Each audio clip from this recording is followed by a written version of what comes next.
So a question we get asked all the time from our clients, or a concern we hear all the time from our clients, is I do not want to sell my home unless I can be guaranteed to buy that perfect next home.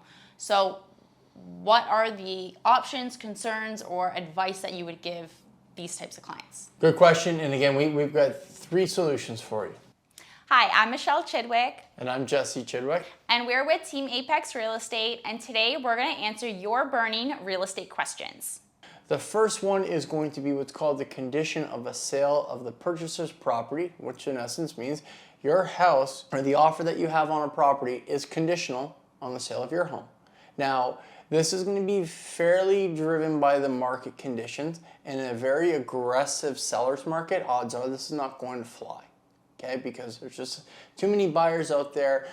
If you're not willing to buy it, the next guy is. So most likely that's not going to happen. But in a balanced market, or an adjusted market, let's say, sellers are a little bit more open to it because they don't know the next time somebody's going to come back around. And what this usually means is they're going to accept this condition that you can go ahead, put your property up on the market, and try to sell it in an agreed to amount of time. And if it doesn't happen, well, deal's dead, and they'll give you your deposit back. No harm, no foul. Boom, they put the property back up.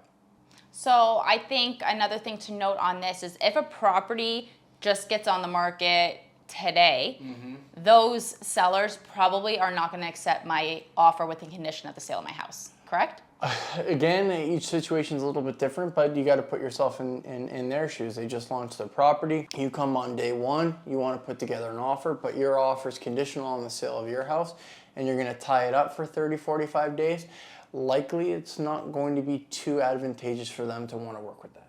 And I think if they do work with that, you are probably paying to have that condition in. Yes, that's a very good point, right? Where oftentimes, let's say the seller's bottom line, it's adjusted because of the inconvenience of you having to go and sell your home. Yeah.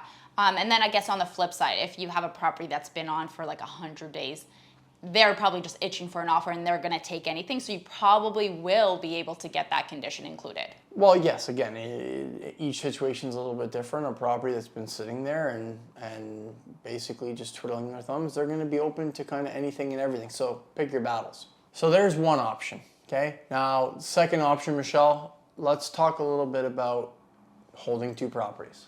Yeah, so something to consider if you do intend to buy a house before you sell yours, you really have to have contingency plans because it is a higher risk move. So if you buy this property and your house does not sell, are you able to afford both houses? If you are, great, but if you cannot, you really may want to reconsider purchasing before you sell. Another thing to also consider is a lot of people might need a certain number or sale price for their home in order to afford the next. So if you do not get that price that you were hoping for, can you still afford the house you already bought?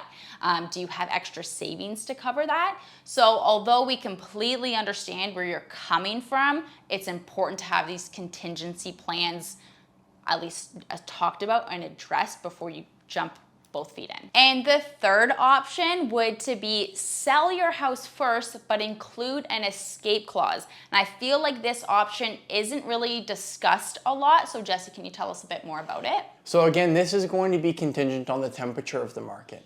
Usually this is an option in a very low inventory environment where it's a seller's market and things are flying off the shelf. Let's use an example of me selling my house and Michelle's a potential buyer.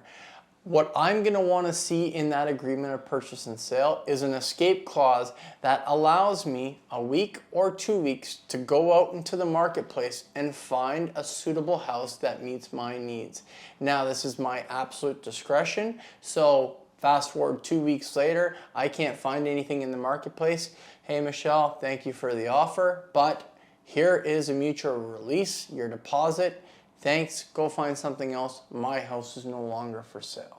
So we always talk about putting conditions in an offer, but we always talk about that, like the buyer putting in conditions. Correct. So you're saying that the seller can put in a condition to appease themselves. Yeah, absolutely. If the fear of not going out and getting exactly what you want is very important to you, which it very well should be, this is something that you should consider and talk to your real estate agent about it. Because again, you're going to alleviate a lot of concerns and potential headaches down the road by doing something like this. You're going to know exactly what you're going to net out on your property, so you can go aggressively into the marketplace and make offers that you know are going to work within your budget.